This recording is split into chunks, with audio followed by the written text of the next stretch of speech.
నమస్కారం పెడతాడు, అయిపోద్ది. జడ్జి గారు చూస్తాడు ఆర్గ్యుమెంట్స్ ఏమైనా ఉన్నాయా, ఇప్పుడు ఆర్గ్యుమెంట్స్ టైం కాదు, ట్రయల్స్ టైం, ఇంకా డిశ్చార్జ్ పిటిషన్లు ఉన్నాయి. ఈ లోపు వీళ్ళు ఏదో చెప్తారు ప్రాసిక్యూషన్ వైపు నుంచి, రైట్ వాయిదా అని రాసేస్తారు. మామూలుగా అయితే అసలు అంతసేపు ఆర్గ్యుమెంట్ కూడా వెళ్ళి నమస్కారం పెట్టడం, సో అండ్ సో డేట్ అని ఇచ్చేస్తారు, డేట్ ఇచ్చేస్తారు, మళ్ళీ ఆ వాయిదాలు. ఈ కోర్టు కేసులు ఎదుర్కొన్న ప్రతి ఒక్కరికి తెలుసు, లేదా కోర్టు కేసులు కవరేజ్ చేసిన ప్రతి జర్నలిస్ట్కి తెలుసు.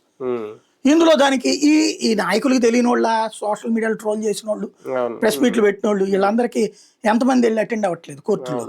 ఇక్కడ అదేది జగన్ టైంలో పెట్టారు, మా మీద అక్రమంగా పెట్టారు, వాడి మీద కూడా అక్రమంగా పెట్టారనే కదా వాళ్ళు కూడా అనేది.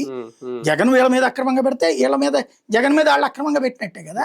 వీళ్ళందరూ ప్రత్యేక ఎమ్మెల్యే ఎంపీల కేసులు కోర్టు ఒకటి పెట్టారు కదా, వాటిట్లో వెళ్తున్నారు కదా వీళ్ళు కూడా. పిలుస్తున్నప్పుడు నమస్కారం పెడుతున్నారు, వచ్చేస్తున్నారు. అందరు నిందితులు వచ్చారా లేదా, రానోళ్ళని మళ్ళీ పిలవండి అంటారు. కామన్, ఇవన్నీ నడిచే కాదు, చచ్చే కాదు, ఎప్పుడు వస్తాయో తెలియదు. ఈ లోపు వీళ్ళు ఏం ట్రోల్ చేశారంటే ఇది ట్రోల్ చేశారు. ఏమని 11ంటికి వస్తాడట, 12ంటికి రెట్నట, అతనిది గంట సేపు టైం ఇచ్చాడు షెడ్యూల్లో. అంటే జగన్ షెడ్యూల్లో టైం పెట్టారు, 1 గంట ఉంటది అనేసి. జగనే జడ్జికి టైం ఇచ్చాడు, జగన్ ఆపాలి జడ్జి ఏమాత్రం నిజాయితీ ఉన్నా సరే అని జడ్జిని బ్లాక్ మెయిల్ చేస్తున్నారు. ఏం చేయాలి, గంట సేపు ఆయన కూర్చుని నమస్కారం ఆయన ఇట్ట మోహన్ చూడాలి. కానీ జగన్ కోర్టుకు వస్తున్నాడు అనే దానికి ఎక్కువ ప్రచారం అయితే పబ్లిష్డ్ అయితే ఈ 2 పత్రికలు చేసిన. ఇవాళ సుప్రీం కోర్టే చెప్తోంది నువ్వు హైబ్రిడ్ పద్ధతిలో విచారణ